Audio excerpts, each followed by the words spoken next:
परमात्मने नमः। नमस्ते दोस्तों, भगवत गीता की इस यात्रा में आपका स्वागत है, अभिनंदन है। आज हम भगवत गीता के दूसरे अध्याय के 66वें श्लोक में प्रवेश करेंगे। तो चलिए प्रारंभ करते हैं। वसुदेवसुतं देवं कंसचाणूरमर्दनं देवकी परमानन्दं कृष्णं वन्दे जगद्गुरुम्। अथ श्रीमद्भगवद्गीता द्वितीयोऽध्यायः। श्रीभगवान् उवाच नास्ति बुद्धिरयुक्तस्य न चायुक्तस्य भावना न चाभावयतः शान्तिः अशान्तस्य कुतः सुखम्।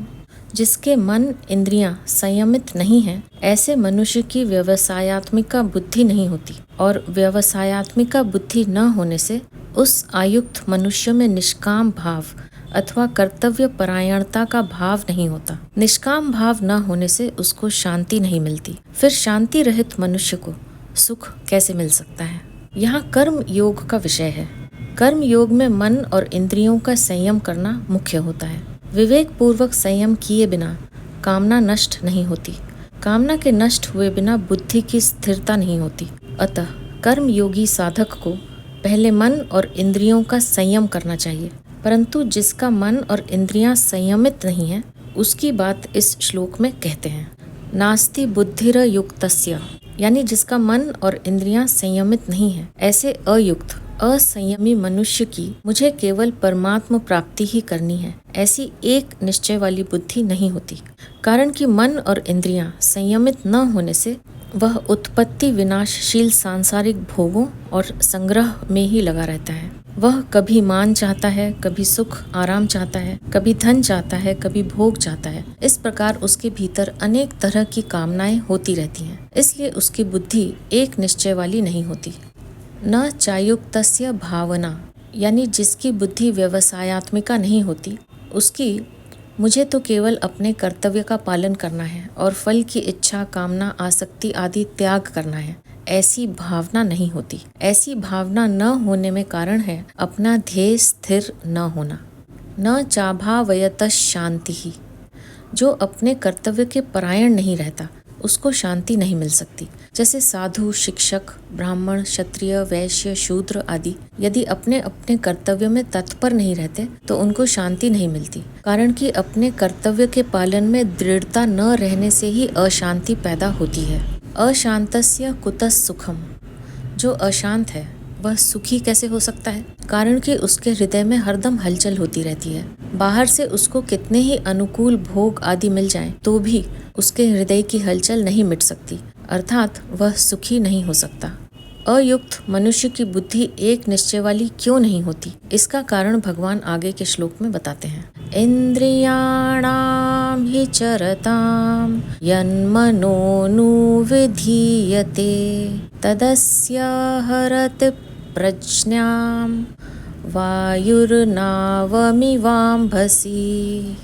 कारण कि अपने अपने विषय में विचरती हुई इंद्रियों में से एक ही इंद्रिय जिस मन को अपना अनुगामी बना लेती है, वह अकेला मन जल में नौका को वायु की तरह इसकी बुद्धि को हर लेता है।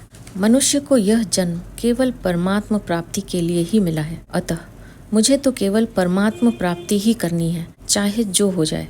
ऐसा अपना ध्येय दृढ़ होना ही चाहिए। ध्येय दृढ़ होने से साधक की अहमता में से भोगों का महत्व हट जाता है। महत्व हट जाने से व्यवसायात्मिका बुद्धि दृढ़ हो जाती है। परंतु जब तक व्यवसायात्मिका बुद्धि दृढ़ नहीं होती, तब तक उसकी क्या दशा होती है, इसका वर्णन यहाँ कर रहे हैं। इंद्रियाणाम ही चरताम यन मनोनुविधीयते। जब साधक कार्य क्षेत्र में सब तरह का व्यवहार करता है, तब इंद्रियों के सामने अपने अपने विषय आ ही जाते हैं। उनमें से जिस इंद्रिय का अपने विषय में राग हो जाता है, वह इंद्रिय मन को अपना अनुगामी बना लेती है, यानी मन को अपने साथ कर लेती है, और फिर मन उस विषय का सुख भोग करने लग जाता है। अर्थात मन में सुख बुद्धि, भोग बुद्धि पैदा हो जाती है। मन में उस विषय का रंग चढ़ जाता है, उसका महत्व बैठ जाता है। जैसे भोजन करते समय किसी पदार्थ का स्वाद आता है तो रसनेंद्रिय उसमें आसक्त हो जाती है। आसक्त होने पर रसनेंद्रिय मन को भी खींच लेती है, तो मन उस स्वाद में प्रसन्न हो जाता है, राजी हो जाता है। तदस्य हरति प्रज्ञाम, जब मन में विषय का महत्व बैठ जाता है तब वह अकेला मन ही साधक की बुद्धि को हर लेता है। अर्थात साधक में कर्तव्य परायणता न रहकर भोग बुद्धि पैदा हो जाती है। वह भोग बुद्धि होने से साधक में मुझे परमात्मा की ही प्राप्ति करनी है, यह व्यवसायत्मिका बुद्धि नहीं रहती। इस तरह का विवेचन करने में तो देरी लगती है, पर बुद्धि विचलित होने में जरा भी देरी नहीं लगती। अर्थात जहाँ इंद्रिय ने मन को अपना अनुगामी बनाया कि उसी समय बुद्धि मारी जाती है। वायुर्नाव मिवाम भसी, वह बुद्धि किस तरह हर ली जाती है, इसको दृष्टांत रूप से समझाते हैं कि जल में चलती हुई नौका को वायु जैसे हर लेती है, ऐसे ही मन बुद्धि को हर लेता है। जैसे कोई मनुष्य नौका के द्वारा नदी या समुद्र को पार करते हुए अपने गंतव्य स्थान को जा रहा है, यदि उस समय नौका के विपरीत वायु चलती है तो वह वायु उस नौका को गंतव्य स्थान से विपरीत ले जाती है। ऐसे ही साधक व्यवसायत्मिका बुद्धि रूप नौका पर आरूढ़ होकर संसार सागर को पार करता हुआ परमात्मा की तरफ चलता है, तो एक इंद्रिय जिस मन को अपना अनुगामी बनाती है, वह अकेला मन ही बुद्धि रूप नौका को हर लेता है, अर्थात उसे संसार की तरफ ले जाता है। इससे साधक की विषयों में सुख बुद्धि और उनके उपयोगी पदार्थों में महत्व बुद्धि हो जाती है। वायु नौका को दो तरह से विचलित करती है, नौका को पथ भ्रष्ट कर देती है अथवा नौका को जल में डुबो देती है। परंतु कोई चतुर नाविक होता है तो वह वायु की क्रिया को अपने अनुकूल बना लेता है, जिससे वायु नौका को अपने मार्ग से अलग नहीं ले जा सकती, प्रत्युत उसको गंतव्य स्थान तक पहुंचाने में सहायता करती है। ऐसे ही इंद्रियों के अनुगामी हुआ मन बुद्धि को दो तरह से विचलित करता है। परमात्मा प्राप्ति के निश्चय को दबाकर भोग बुद्धि पैदा कर देता है अथवा निषिद्ध भोगों में लगाकर पतन करा देता है। परंतु जिसका मन और इंद्रियां वश में होती हैं, उसकी बुद्धि को मन विचलित नहीं करता, प्रत्युत परमात्मा के पास पहुंचाने में सहायता करता है। दूसरे अध्याय का 64वां 65वां श्लोक। परिशिष्ट भाव। यहाँ शंका हो सकती है कि प्रस्तुत श्लोक में आए यथ और तत् पदों से इंद्रियों को न लेकर मन को क्यों लिया गया है, अर्थात इंद्रियों को बुद्धि का हरण करने वाली न बताकर मन को बुद्धि का हरण करने वाला क्यों बताया गया है। इसका समाधान है कि इसी अध्याय के 60वें श्लोक में इंद्रियों को मन का हरण करने वाली बताया है और तीसरे अध्याय के 42वें श्लोक में इंद्रियों से मन को और मन से बुद्धि को सूक्ष्म, श्रेष्ठ और बलवान बताया है। इससे सिद्ध होता है कि इंद्रियां मन का हरण करती हैं और मन बुद्धि का हरण करता है। दूसरी बात, बुद्धि को हरने के विषय में मन ही मुख्य है, इंद्रियां नहीं, कारण कि जब तक किसी इंद्रिय के साथ मन नहीं रहता तब तक उस इंद्रिय को अपने विषय का भी ज्ञान नहीं होता। अधिष्ठाय मनश्चायम विषयानुपसेवते। गीता 15वें अध्याय का 9वां श्लोक। श्रीमद् भागवत में दत्तात्रेय जी महाराज कहते हैं, तदैवम आत्मन्य अवरुद्ध चित्तो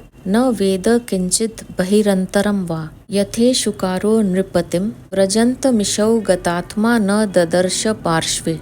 श्रीमद् भागवत 11वें अध्याय का 9वां श्लोक। यानी जिसका चित्त आत्मा में ही निरुद्ध हो जाता है, उसको बाहर भीतर कहीं भी पदार्थ का भान नहीं होता। तात्पर्य है कि मन साथ रहने से ही इंद्रियों को अपने विषय का ज्ञान होता है। जब मन साथ न रहने से इंद्रियों को अपने विषय का भी ज्ञान नहीं होता, फिर वह इंद्रिय बुद्धि को कैसे हर सकती है? नहीं हर सकती।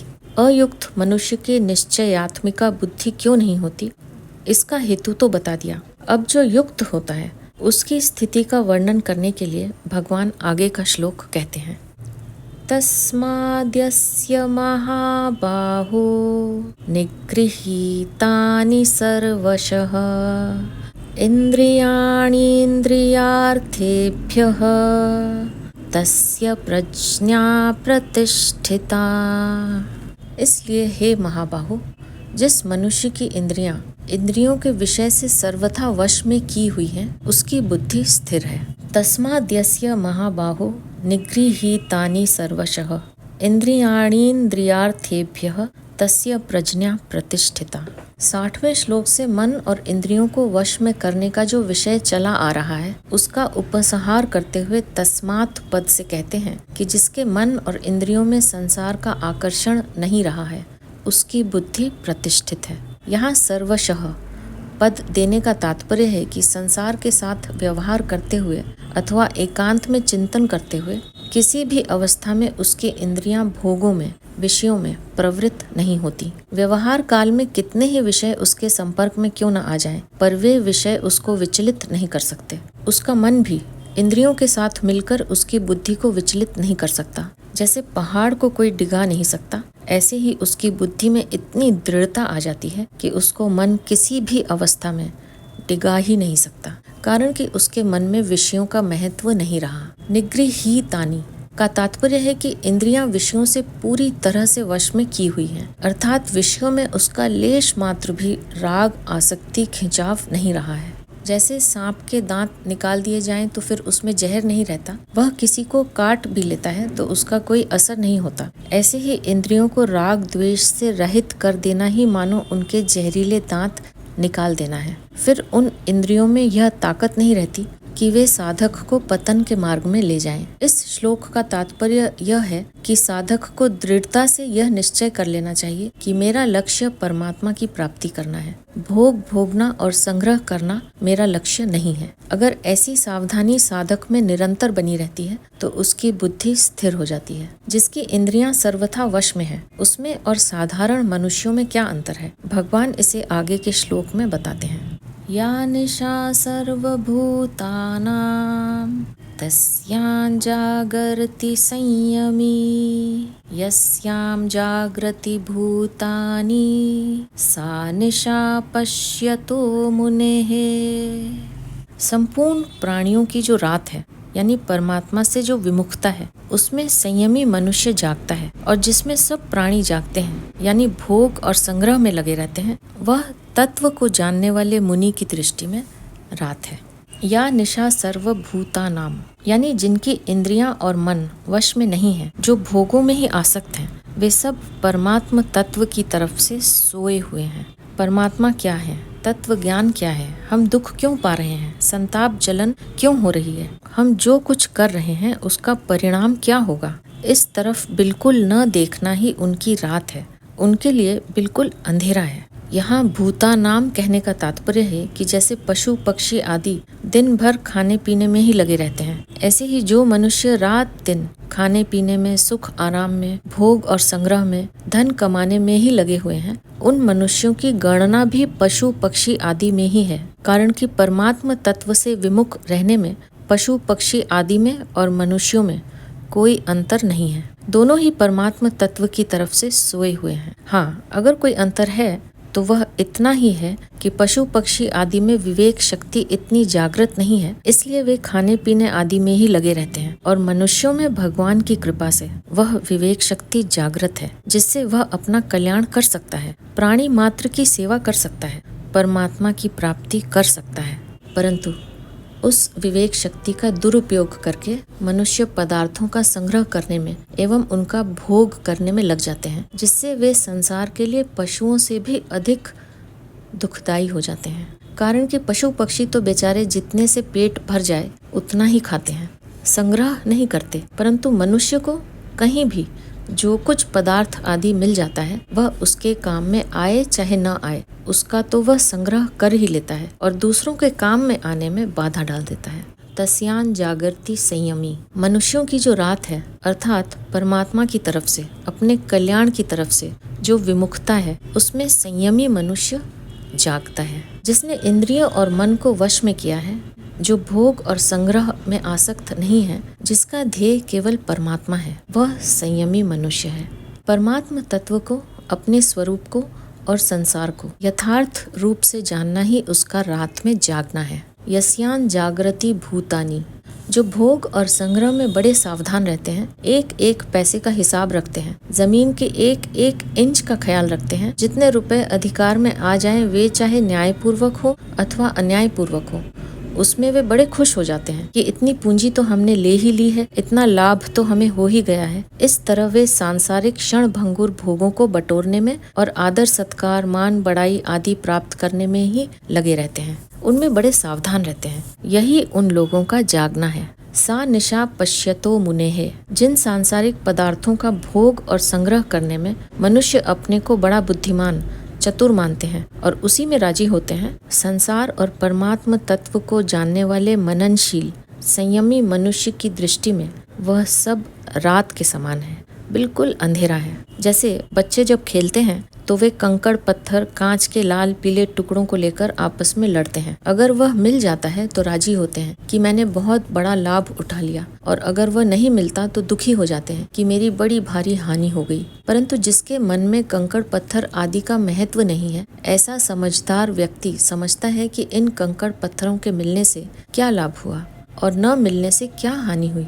इन बच्चों को अगर कंकड़ पत्थर मिल भी जाएं तो ये कब तक उनके साथ रहेंगे। इसी तरह भोग और संग्रह में लगे हुए मनुष्य भोगों के लिए लड़ाई झगड़ा झूठ कपट बेईमानी आदि करते हैं और उनको प्राप्त करके राजी होते हैं, खुशी मनाते हैं कि हमने बहुत लाभ ले लिया। परंतु संसार को और परमात्म तत्व को जानने वाला मननशील संयमी मनुष्य साफ देखता है कि भोग मिल गए, आदर सत्कार हो गया, सुख आराम हो गया, खा पी लिया, खूब श्रृंगार कर लिया, तो क्या हो गया, इसमें मनुष्यों को क्या मिल गया, इनमें से इनके साथ क्या चलेगा, ये कब तक इन भोगों को साथ में रखेंगे, इन भोगों से होने वाली वृत्ति कितने दिन तक ठहरेगी। इस तरह उसकी दृष्टि में प्राणियों का जागना रात के समान है। वह मननशील संयमी मनुष्य परमात्मा को, अपने स्वरूप को और संसार के परिणाम को तो जानता ही है, वह पदार्थों को भी अच्छी तरह से जानता है कि कौन सा पदार्थ किसके हित में लग सकता है, इससे दूसरों का कितना लाभ हो सकता है।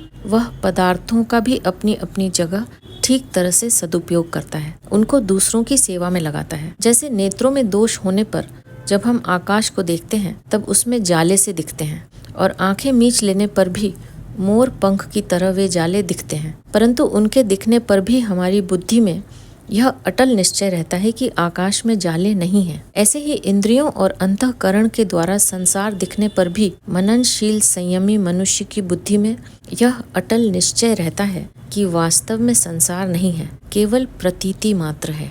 यहाँ परिशिष्ट भाव यह है कि सांसारिक मनुष्य रात दिन भोग और संग्रह में ही लगे रहते हैं, उनको ही महत्ता देते हैं, सांसारिक कार्यों में बड़े सावधान और निपुण होते हैं, तरह तरह के कला कौशल सीखते हैं, तरह तरह के आविष्कार करते हैं, लौकिक वस्तुओं की प्राप्ति में अपनी उन्नति मानते हैं, सांसारिक वस्तुओं की बड़ी महिमा गाते हैं, सदा जीवित रहकर सुख भोगने के लिए बड़ी बड़ी तपस्या करते हैं, देवताओं की उपासना करते हैं, मंत्र जप करते हैं आदि आदि। परंतु जीवन मुक्त तत्वज्ञ सच्चे साधकों की दृष्टि में वह बिल्कुल रात है, अंधकार है, उसका किंचित मात्र भी महत्व नहीं है, कारण कि उनकी दृष्टि में ब्रह्मलोक तक संपूर्ण संसार विद्यमान है ही नहीं। ना सतो विद्यते भावः। गीता 2 अध्याय का 16वां श्लोक। आ ब्रह्म भुवनाल्लोकाः पुनरावर्तिनोर्जुन। गीता 8वें अध्याय का 16वां श्लोक। सांसारिक लोग तो संसार में रचे पचे रहते हैं और ऐसा मानते हैं कि जो कुछ है वह यही है। नान्यदस्तीति वदिनः 2 अध्याय का 42वां श्लोक।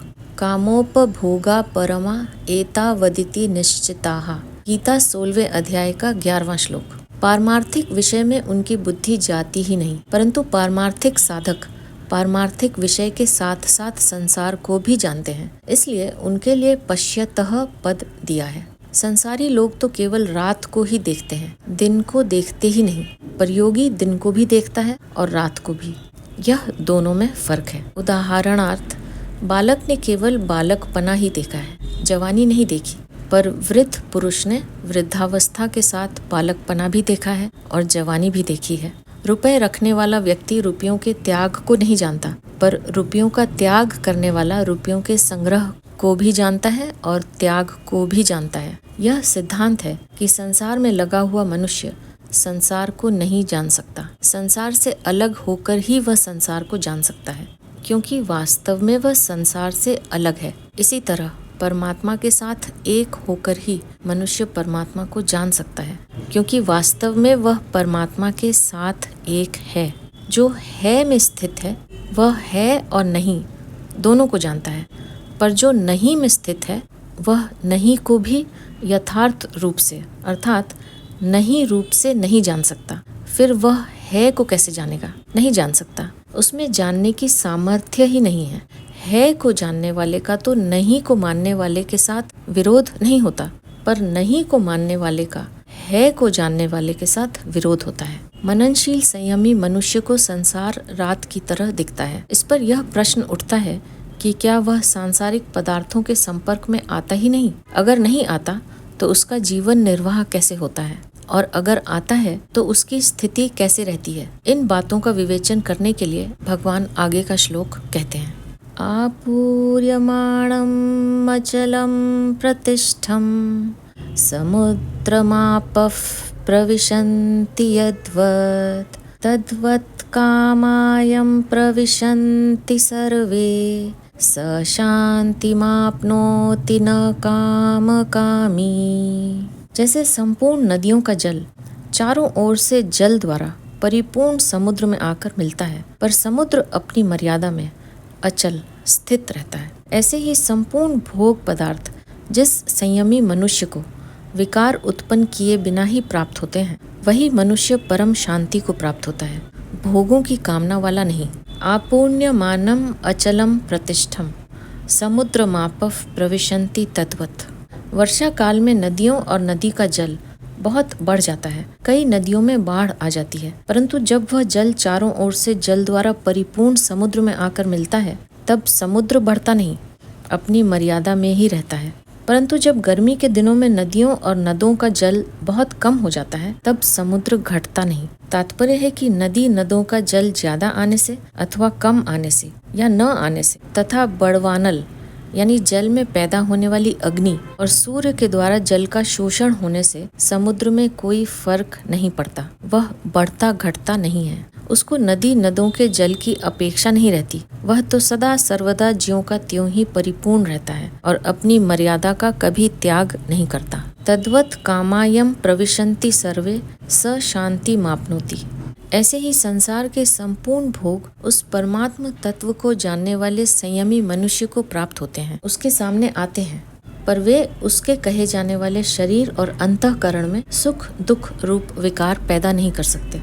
अतः वह परम शांति को प्राप्त होता है। उसकी जो शांति है वह परमात्म तत्व के कारण है, भोग पदार्थों के कारण नहीं। गीता 2 अध्याय का 46वां श्लोक। यहाँ जो समुद्र और नदियों के जल का दृष्टांत दिया गया है, वह स्थित प्रज्ञ संयमी मनुष्य के विषय में पूरा नहीं घटता, कारण कि समुद्र और नदियों के जल में तो सजातीयता है, अर्थात जो जल समुद्र में भरा हुआ है उसी जाति का जल नद नदियों से आता है, और नद नदियों से जो जल आता है उसी जाति का जल समुद्र में भरा हुआ है। परंतु स्थित प्रज्ञ और सांसारिक भोग पदार्थ में इतना फर्क है कि इसको समझाने के लिए दिन रात आकाश पाताल का दृष्टांत भी नहीं बैठ सकता, कारण कि स्थित प्रज्ञ मनुष्य जिस तत्व में स्थित है वह तत्व चेतन है, नित्य है, सत्य है, असीम है, अनंत है, और सांसारिक भोग पदार्थ जड़ है, अनित्य है, असत है, सीमित है, अंत वाले हैं। दूसरा अंतर यह है कि समुद्र में तो नदियों का जल पहुंचता है,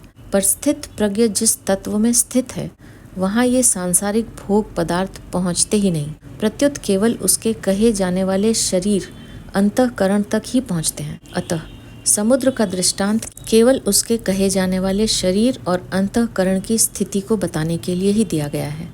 उसके वास्तविक स्वरूप को बताने वाला कोई दृष्टांत नहीं है। न काम कामी, जिनके मन में भोग पदार्थों की कामना है, जो पदार्थों को ही महत्व देते हैं, जिनकी दृष्टि पदार्थों की तरफ ही है, उनको कितने ही सांसारिक भोग पदार्थ मिल जाएं, तो भी उनकी तृप्ति नहीं हो सकती। उनकी कामना जलन संताप नहीं मिट सकते, तो फिर उनको शांति कैसे मिल सकती है? कारण कि चेतन स्वरूप की तृप्ति जड़ पदार्थों से हो ही नहीं सकती। यहाँ परिशिष्ट भाव यह है कि अपनी कामना के कारण ही यह संसार जड़ दिखता है। वास्तव में तो यह चिन्मय परमात्मा ही है। वासुदेव सर्वम। गीता 7वें अध्याय का 19वां श्लोक। सदा सच्चा हम अर्जुन। गीता 9वें अध्याय का 19वां श्लोक। अतः जब मनुष्य कामना रहित हो जाता है तब उससे सभी वस्तुएं प्रसन्न हो जाती हैं।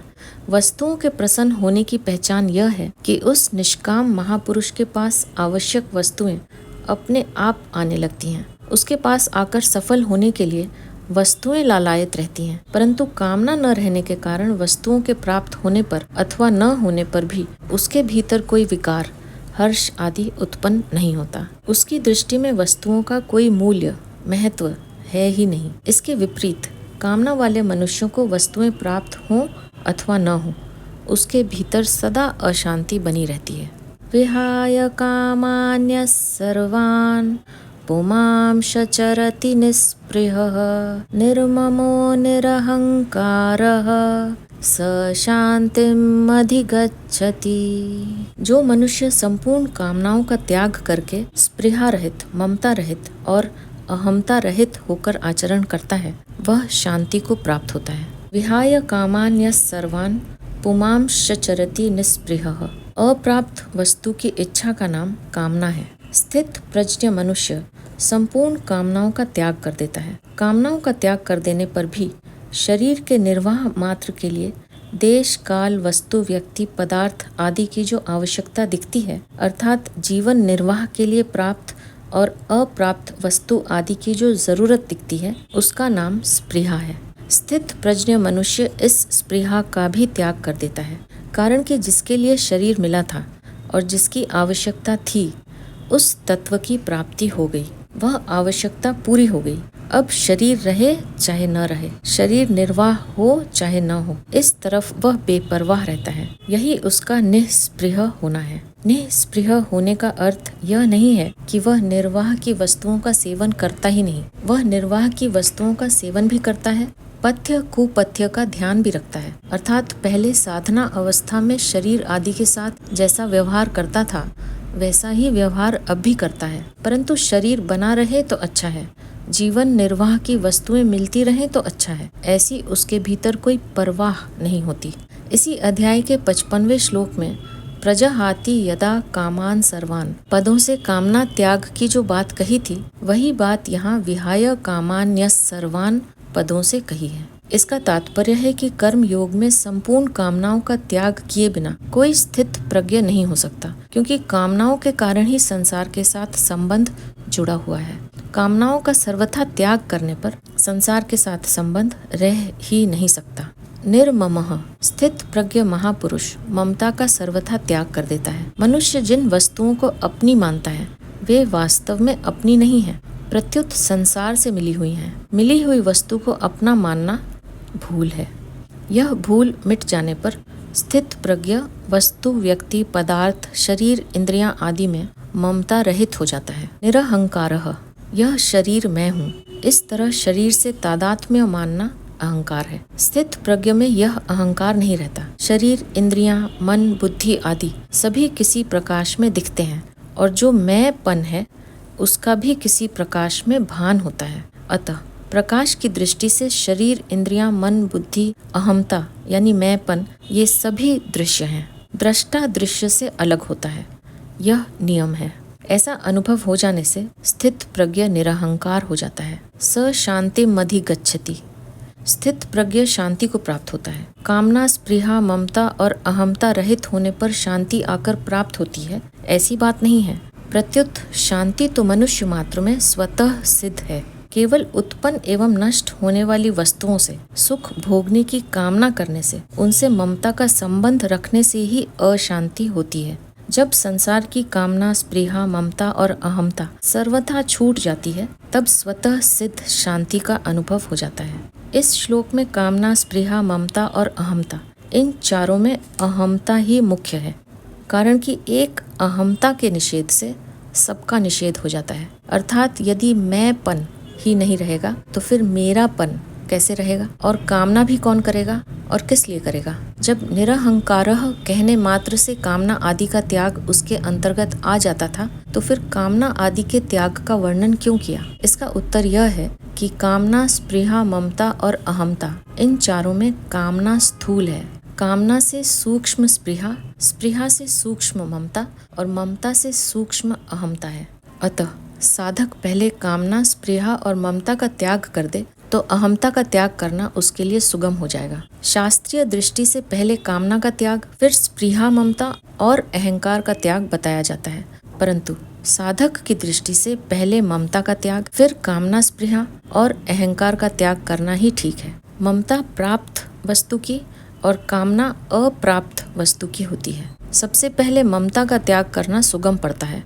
मनुष्य पहले ममता से अर्थात प्राप्त वस्तु के संबंध से ही फंसता है। पहले ममता का त्याग करने से निष्काम होने की सामर्थ्य आ जाती है। कामना का त्याग करने से निःस्पृह होने की सामर्थ्य आ जाती है और स्पृहा का त्याग करने से निरअहंकार होने की सामर्थ्य आ जाती है। शास्त्रीय दृष्टि के अनुसार चलने से मनुष्य पंडित हो जाता है और साधक की दृष्टि के अनुसार चलने से मनुष्य को अनुभव हो जाता है। अहमता ममता से रहित होने का उपाय। कर्म योग की दृष्टि से मेरा कुछ नहीं है, क्योंकि मेरा किसी वस्तु, व्यक्ति, परिस्थिति, घटना, अवस्था आदि पर स्वतंत्र अधिकार नहीं है।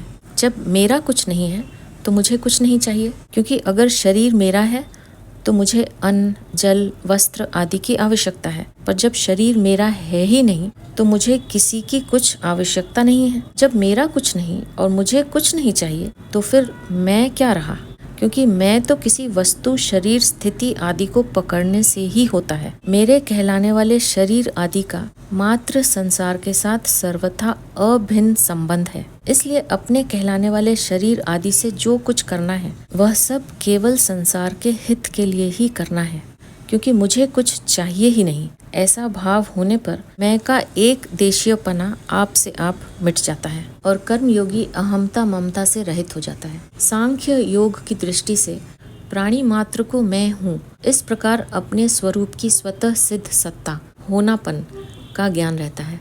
इसमें मैं तो प्राकृतिक अंश है और हूँ सत्ता है। यह हूँ वास्तव में मैं को लेकर है। अगर मैं न रहे तो हूँ नहीं रहेगा, प्रत्युत है रहेगा। मैं हूँ, तू है, यह है, वह है, ये चारों व्यक्ति और देश, काल को लेकर हैं। अगर इन चारों को अर्थात व्यक्ति और देश, काल को न पकड़ें तो क्या रहेगा?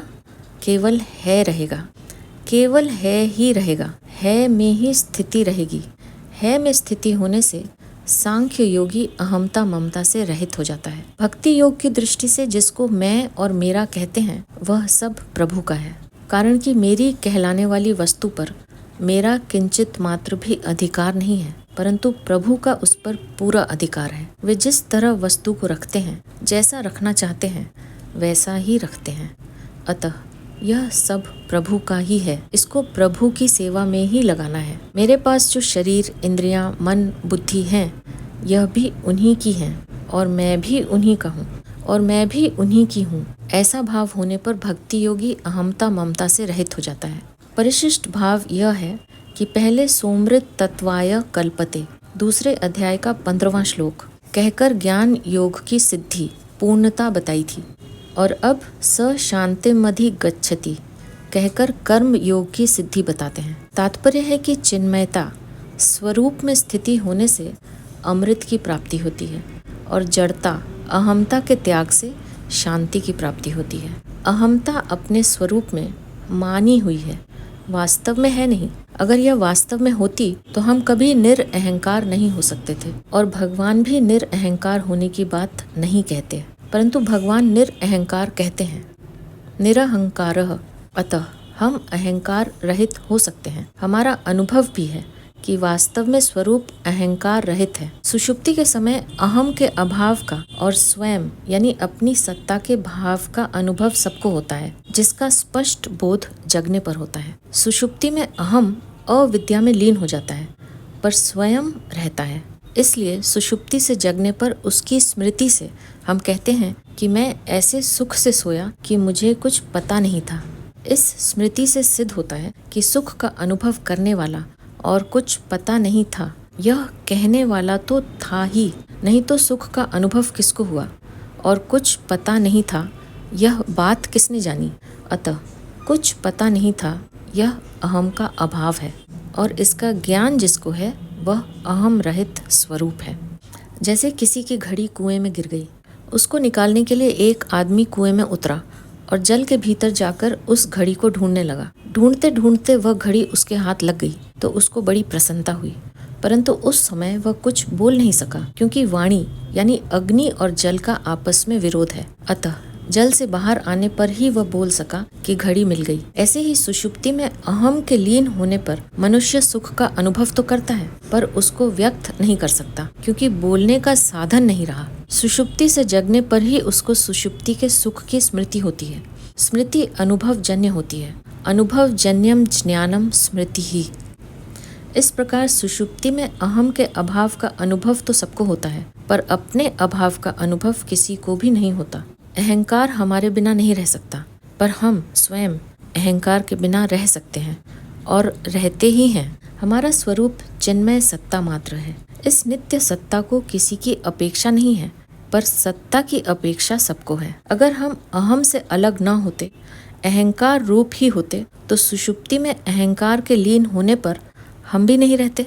अतः अहंकार के बिना भी हमारा होनापन सिद्ध होता है। जागृत और स्वप्न में अहम प्रकट रहता है और सुषुप्ति में अहम लीन हो जाता है, पर हम स्वयं निरंतर रहते हैं।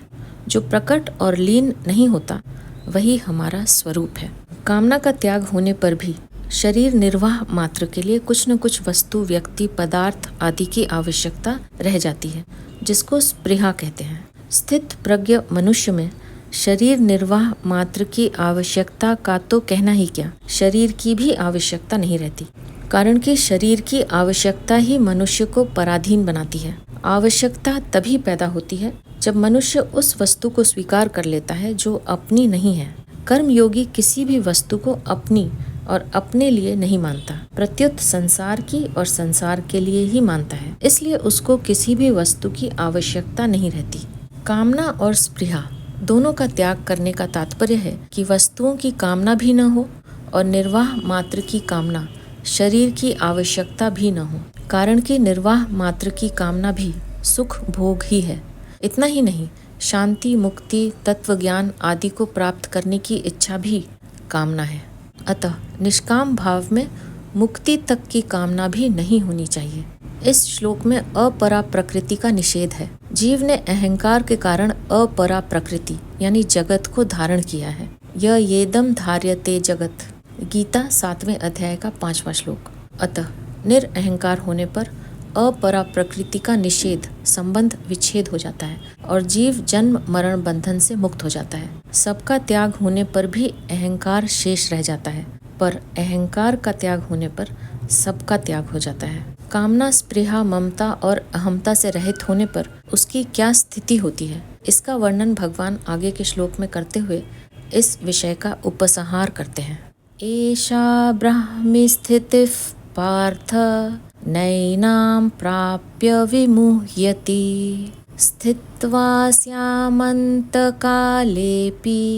ब्रह्म निर्वाणमृच्छति।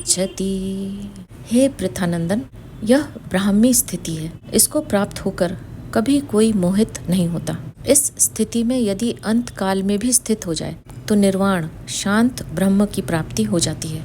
ऐसा ब्राह्मी स्थितिः पार्थ, यह ब्राह्मी स्थिति है, अर्थात ब्रह्म को प्राप्त हुए मनुष्य की स्थिति है। अहंकार रहित होने से जब व्यक्तित्व मिट जाता है, तब उसकी स्थिति स्वतः ही ब्रह्म में हो जाती है, कारण कि संसार के साथ संबंध रखने से ही व्यक्तित्व था।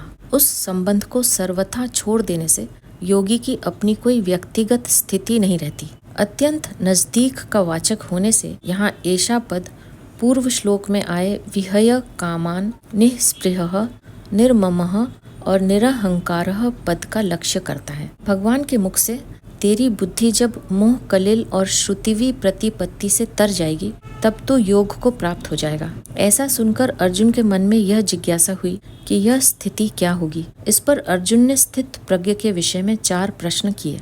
उन चारों प्रश्नों का उत्तर देकर भगवान ने यहाँ वह स्थिति बताई कि वह ब्राह्मी स्थिति है। तात्पर्य है कि वह व्यक्तिगत स्थिति नहीं है, अर्थात उसमें व्यक्तित्व नहीं रहता। वह नित्य योग की प्राप्ति है, उसमें एक ही तत्व रहता है। इस विषय की तरफ लक्ष्य कराने के लिए ही यहाँ पार्थ संबोधन दिया गया है। नैनाम प्राप्य विमुह्यति, जब तक शरीर में अहंकार रहता है तभी तक मोहित होने की संभावना रहती है, परंतु जब अहंकार का सर्वथा अभाव होकर ब्रह्म में अपनी स्थिति का अनुभव हो जाता है, तब व्यक्तित्व टूटने के कारण फिर कभी मोहित होने की संभावना नहीं रहती। सत्य और असत्य को ठीक तरह से न जानना ही मोह है। तात्पर्य है कि स्वयं सत होते हुए भी असत के साथ अपनी एकता मानते रहना ही मोह है।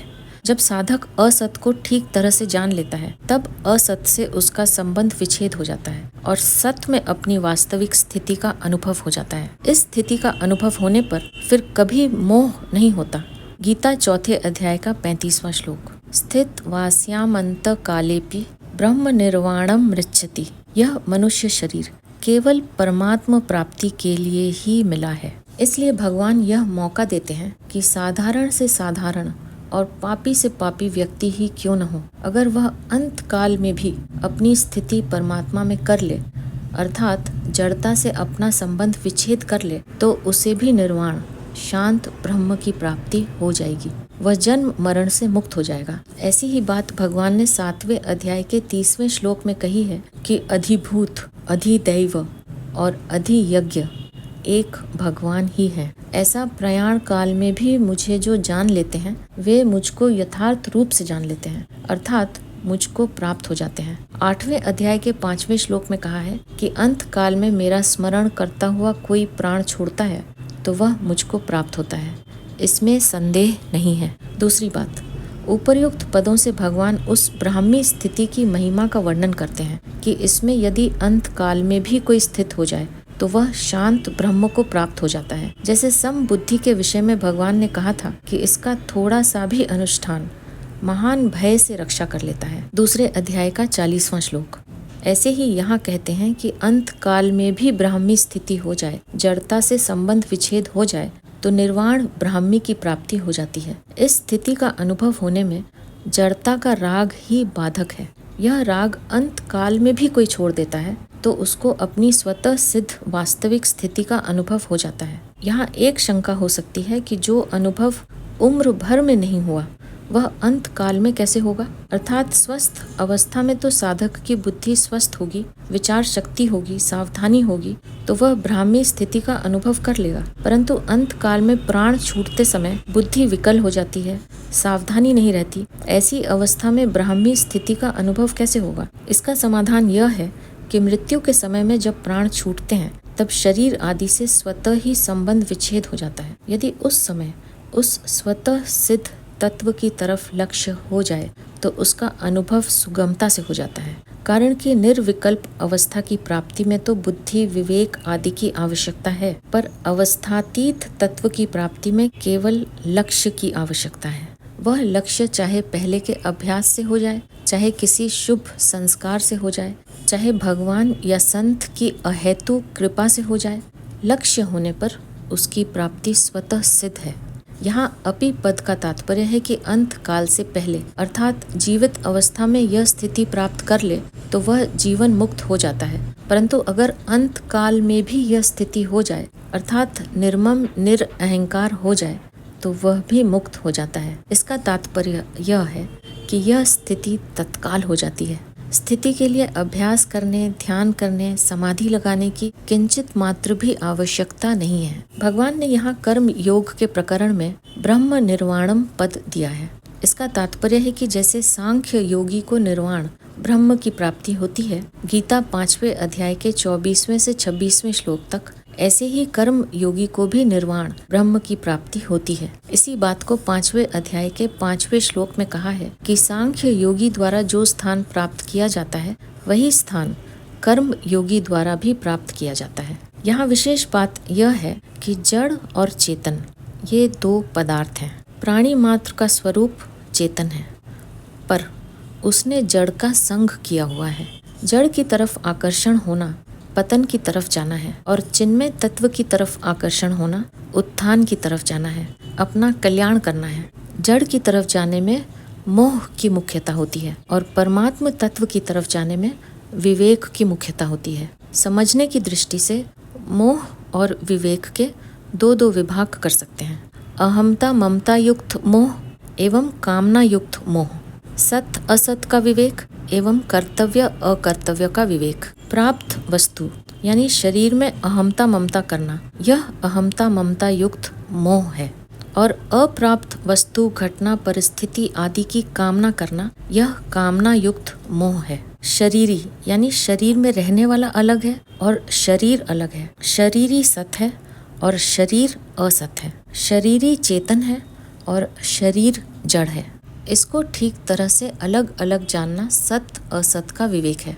और कर्तव्य क्या है, अकर्तव्य क्या है, धर्म क्या है, अधर्म क्या है, इसको ठीक तरह से समझकर उसके अनुसार कर्तव्य करना और अकर्तव्य का त्याग करना कर्तव्य अकर्तव्य का विवेक है। पहले अध्याय में अर्जुन को भी 2 प्रकार का मोह हो गया था, जिसमें प्राणी मात्र फंसे हुए हैं। अहमता को लेकर हम दोषों को जानने वाले धर्मात्मा हैं और ममता को लेकर ये कुटुंबी मर जाएंगे। यह अहमता ममता युक्त मोह हुआ। हमें पाप न लगे, कुल के नाश का दोष न लगे, मित्र दोह का पाप न लगे, नरकों में न जाना पड़े, हमारे पितरों का पतन न हो, यह कामना युक्त मोह हुआ। इन दोनों प्रकार के मोह को दूर करने के लिए भगवान ने दूसरे अध्याय में 2 प्रकार का विवेक बताया है। शरीरी शरीर का यानी सत असत का विवेक दूसरे अध्याय के 11वें से 30वें श्लोक तक, और कर्तव्य अकर्तव्य का विवेक दूसरे अध्याय के 31वें से 53वें श्लोक तक। शरीरी शरीर का विवेक बताते हुए भगवान ने कहा कि मैं, तू और ये राजा लोग पहले नहीं थे, यह बात नहीं, और आगे नहीं रहेंगे, यह बात भी नहीं। अर्थात हम सभी पहले भी थे और आगे भी रहेंगे, तथा ये शरीर पहले भी नहीं थे और आगे भी नहीं रहेंगे, तथा बीच में भी प्रतिक्षण बदल रहे हैं। जैसे शरीर में कुमार, युवा और वृद्धावस्था ये अवस्थाएं बदलती हैं, और जैसे मनुष्य पुराने वस्त्रों को छोड़कर नए वस्त्र धारण करता है, ऐसे ही जीव पहले शरीर को छोड़कर दूसरा शरीर धारण करता है। यह तो अकाट्य नियम है, इसमें चिंता की, शोक की बात ही क्या है। कर्तव्य अकर्तव्य का विवेक बताते हुए भगवान ने कहा कि क्षत्रिय के लिए युद्ध से बढ़कर कोई धर्म नहीं है। अनायास प्राप्त हुआ युद्ध स्वर्ग प्राप्ति का खुला दरवाजा है। तू युद्ध रूपी स्वधर्म का पालन नहीं करेगा तो तुझे पाप लगेगा। यदि तू जय पराजय, लाभ हानि, सुख दुख को समान करके युद्ध करेगा तो तुझे पाप नहीं लगेगा। तेरा तो कर्तव्य कर्म करने में ही अधिकार है, फल में कभी नहीं। तू कर्म फल का हेतु भी मत बन और कर्म न करने में भी तेरी आसक्ति न हो।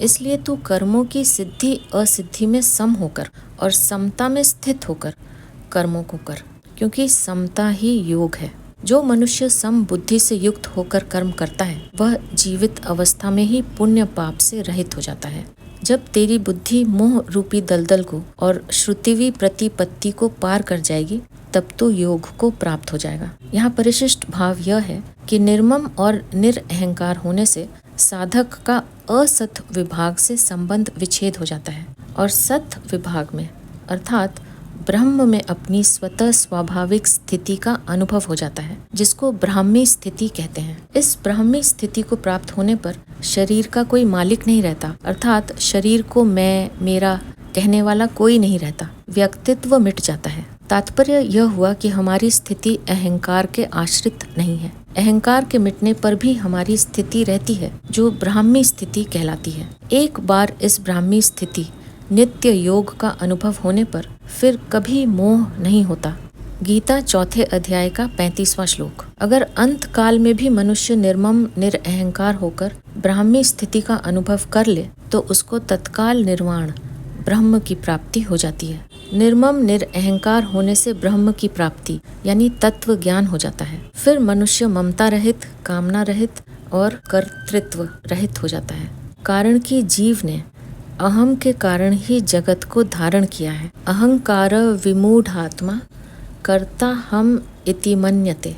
गीता तीसरे अध्याय का 27वां श्लोक। जीव भूताम महाबाहो ययेदम धार्यते जगत। गीता 7वें अध्याय का 5वां श्लोक। यदि वह अहम का त्याग कर दे तो फिर जगत नहीं रहेगा। ब्रह्म की प्राप्ति होने पर अगर भक्ति के संस्कार हों तो समग्र परमात्मा की प्राप्ति स्वतः हो जाती है, क्योंकि समग्र परमात्मा ब्रह्म की प्रतिष्ठा है। मेरा कुछ नहीं है, इसको स्वीकार करने से मनुष्य निर्मम हो जाता है। मुझे कुछ नहीं चाहिए, इसको स्वीकार करने से मनुष्य निष्काम हो जाता है। मुझे अपने लिए कुछ नहीं करना है, इसको स्वीकार करने से मनुष्य निरअहंकार हो जाता है। ओम तत्सदिति श्रीमद् भगवत गीता सुपनिषत्सु ब्रह्म विद्यायां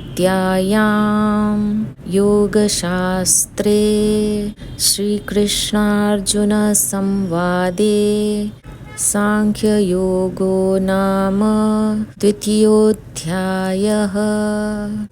इस प्रकार ओम तत्सत इन भगवन नामों के उच्चारण पूर्वक ब्रह्म विद्या और योग शास्त्रमय श्रीमद् भगवद गीतोपनिषद रूप श्री कृष्णार्जुन संवाद में सांख्य योग नामक दूसरा अध्याय पूर्ण हुआ।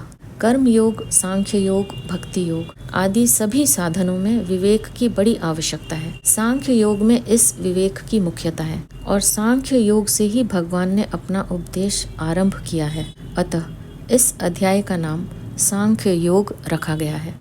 दूसरे अध्याय के पद, अक्षर और उवाच। इस अध्याय में अथ द्वितीयोऽध्यायः के 3, संजय उवाच, भगवान उवाच आदि पदों के 14, श्लोकों के 957 और पुष्पिका के 13 पद हैं। इस प्रकार संपूर्ण पदों का योग 987 है। इस अध्याय में अथ द्वितीयोऽध्यायः के 7, संजय उवाच, श्री भगवान उवाच आदि पदों के 45, श्लोकों के 2403 और पुष्पिका के 45 अक्षर हैं। इस प्रकार संपूर्ण अक्षरों का योग 2500 है। इस अध्याय के 72 श्लोकों में से 5वां, 7वां, 8वां, 20वां, 22वां और 70वां ये 6 श्लोक 44 अक्षरों के, छठा श्लोक 46 अक्षरों का और 29वां श्लोक 45 अक्षरों का है। शेष 64 श्लोक 32 अक्षरों के हैं। इस अध्याय में 7 उवाच हैं, 2 संजय उवाच, 3 श्री भगवान उवाच और 2 अर्जुन उवाच। दूसरे अध्याय में प्रयुक्त छंद। इस अध्याय के 72 श्लोकों में से 5वां, छठा, 7वां, 8वां, 20वां, 22वां, 29वां और 70वां ये 8 श्लोक उपजाति छंद वाले हैं। दूसरे अध्याय में 52वें और 67वें श्लोक के प्रथम चरण में न गण प्रयुक्त होने से न विपुला, 12वें, 26वें और 32वें श्लोक के प्रथम चरण में तथा 61वें और 63वें श्लोक के तृतीय चरण में र गण प्रयुक्त होने से र विपुला, 36वें और 56वें श्लोक के प्रथम चरण में भ गण प्रयुक्त होने से भ विपुला, 71वें श्लोक के प्रथम चरण में और 31वें श्लोक के तृतीय चरण में म गण प्रयुक्त होने से म विपुला, 46वें श्लोक के प्रथम चरण में स गण प्रयुक्त होने से स विपुला, 45वें श्लोक के प्रथम और तृतीय चरण में न गण प्रयुक्त होने से जाति पक्ष विपुला और 47वें श्लोक के प्रथम चरण में भ गण तथा तृतीय चरण में न गण प्रयुक्त होने से संकीर्ण विपुला संज्ञा वाले छंद हैं। शेष 49 श्लोक ठीक पथ्यावक्त्र अनुष्टुप छंद के लक्षणों से युक्त हैं। तो यह था भगवद गीता का दूसरा अध्याय। तीसरे अध्याय को लेकर हम अपनी अगली प्रस्तुति में फिर उपस्थित होंगे। अब मैं आपसे आज्ञा लूंगी। आप अपना ध्यान रखिए, हमेशा खुश रहिए, मुस्कुराते रहिए। आपका बहुत बहुत धन्यवाद। ओम श्री परमात्मने नमः।